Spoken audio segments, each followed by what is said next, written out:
Some movement here on this part here. Definitely some movement. Of land that we're standing on right now was not here. There's another one trap right here, look. The flies are getting the better of it. Imagine that. Wow. Here, this rock formation right here. You're asking me in the comments, did the coast rise 20 feet in Trinidad because of the 2 earthquakes in Venezuela? There is, I have to say, shocking images going around, right? Hours after the devastating doublet earthquakes that flattened parts of northern Venezuela, an absolute bizarre but also terrifying phenomenon occurred on the coastline of a neighboring island. So viral videos, and I'm showing you these videos, don't worry, they began flooding social media, basically showing a beach and its entire shoreline literally rising up out of the Caribbean Sea in real time.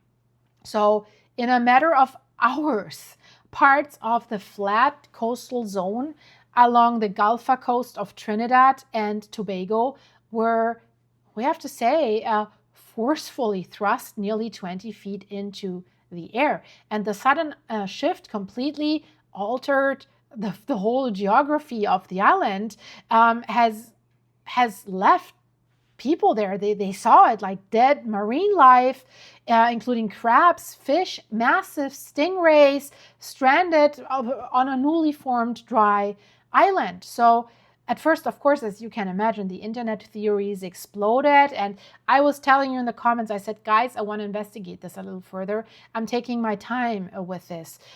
Many were believing that the main Venezuelan fault line had basically ripped across the ocean floor and had torn the island apart.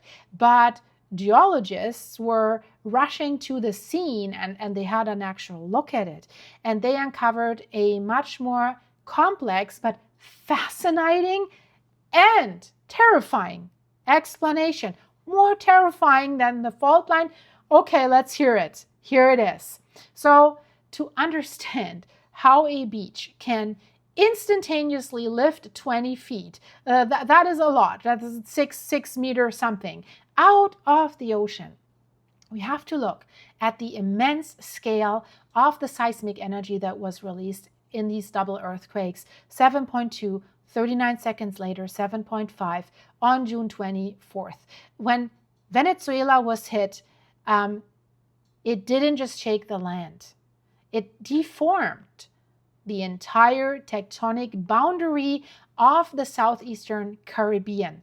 Deformed is the word here. Trinidad and Tobago, they sit just 7 miles off the coast of Venezuela at their closest point. So the entire region is a complex geological jigsaw puzzle where the Caribbean plate slides past the South American plate. So when double earthquakes of that strength strike, the violent shifting of the Earth's crust has sent powerful seismic waves basically traveling laterally through the ocean floor straight towards Trinidad. So when these intense seismic waves slammed into the coastal geology of Trinidad's southern peninsula, they have triggered a massive hidden underwater event known as a subaqueous slope failure. Slope failure underwater, that is what it means. A massive submarine landslide. And that is never good. That can cause tsunamis, by the way. So the cliffs and the hillside along the Galfa coast are composed of highly unstable, saturated layers of sediment, of clay, of sand. So the violent back-to-back shaking of these 2 earthquakes basically acted like a giant wedge, completely liquefying the base of these coastal hillsides. And it was causing a massive chunk of the cliffside there to rapidly slip and slide downwards towards the deep ocean floor. So really, think of this submarine landslide like a giant geological seesaw. So when millions of tons of earth and rock from the cliffside rapidly sloughed off and plummeted downwards into the deeper underwater canyon, it has created an immense downward force on one end of the slide block, we have to say. And as that massive weight pushed down into the seabed, it has basically forced the opposite end of the sediment block, like the toe of the landslide, to violently pivot upwards. It sounds crazy, but that's what it was. Because the beach and the shallow shoreline sat directly on top of that pivoting toe, the entire seafloor was basically mechanically levered up into the air. So what the witnesses saw wasn't the tectonic plate itself buckling. It was the immediate violent consequence of a massive structural slope failure, forcing the ocean floor 20 feet above the waterline in a matter of seconds. The sheer speed of that uplift was so highly destructive to the local ecosystem that really many marine creatures that were swimming in these shallow coastal waters, it's an island, right? They're shallow. They were instantly trapped when the water drained away in seconds. That left them basically stranded on top of this newly exposed, muddy, ridge / small island. But the mystery even goes deeper. It deepens, guys. When geologists landed on the newly elevated 20-foot coastal ridges to inspect the damage, they found that the earth hadn't just risen. It was actively changing. So the newly exposed land was covered in widespread deep fractures, small secondary landslides, and deep fissures that were tearing through the mud there. You see this in the videos. But even more alarming, witnesses noticed unusual, violent bubbling pools forming across the uplifted zone. So many thought, whew, is this now an underwater volcano? So thick black crude oil and volatile natural gases were actively seeping out of these newly exposed rock layers. Sounds crazy, but yes, it was creating several small toxic pools and venting gas into the atmosphere.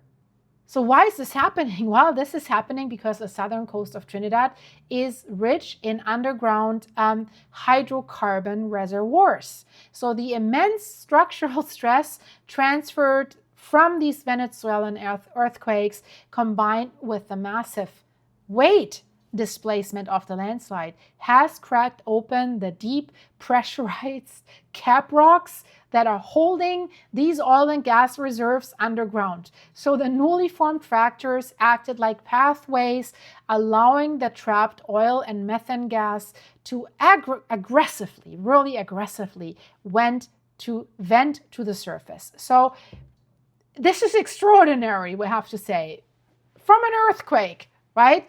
This extraordinary uplift, it really shows us how interconnected the geography really is of our entire planet. I mean, we have a fault line that is rupturing deep underground in mainland Venezuela, and that can instantly trigger a chain reaction that physically reshapes the coastline of an entirely different island nation miles away. And this is the detail that changes the entire explanation. Galfa Point and L'Envieuse are not just normal coastline. They sit inside, listen to this, a mud volcano zone on Trinidad's southern coast. So what do have mud volcanoes to do with it?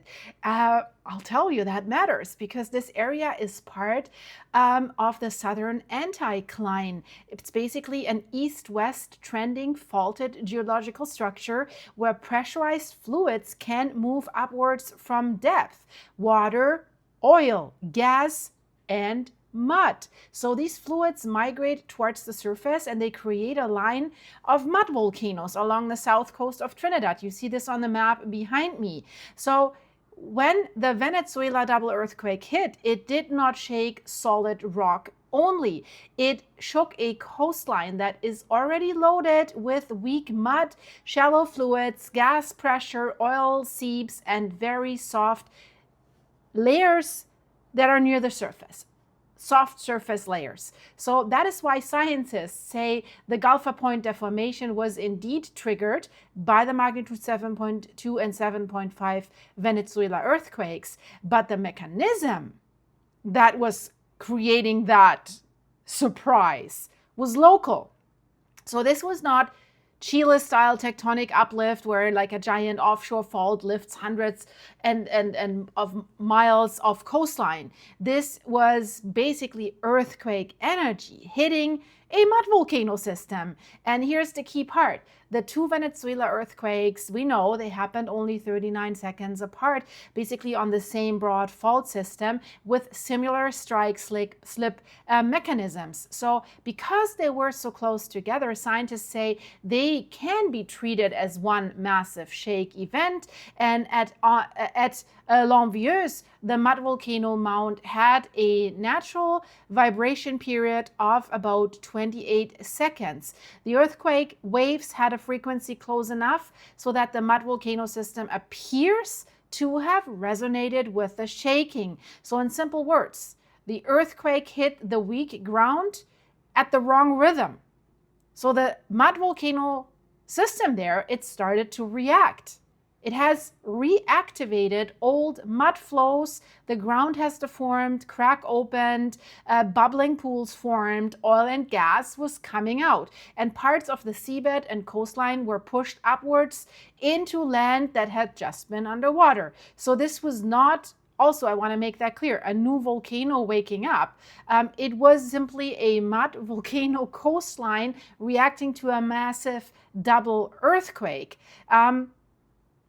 When I talk about seesaw, think about it like a giant mud volcano landslide system, almost like a geological seesaw, right? Like one part of the weak, saturated ground moved and failed, and the opposite part was forced upwards. And in the scientific record, the combined shaking energy may have continued for over 10 minutes. Aftershocks are continuing right now. They're rumbling across the Caribbean plate boundary. So we have to closely watch the stability of that new coastline, of that new 20-foot Trinidad coastline. So the ground there is still settling, the gas vents are still active, and we can say already the coastline of the Caribbean has changed forever through this earthquake. So we can say, as the earth moved, changes weren't gradual. Sometimes an entire landscape can rewrite itself in less than a minute.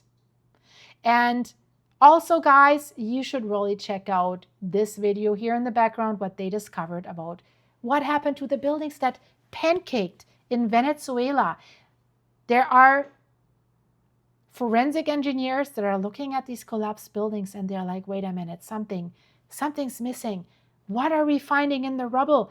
Or better, what do we not find? This is very, very interesting. Check it out. I'll see you there in a second. Thank you for liking, hyping, subscribing. Bye-bye.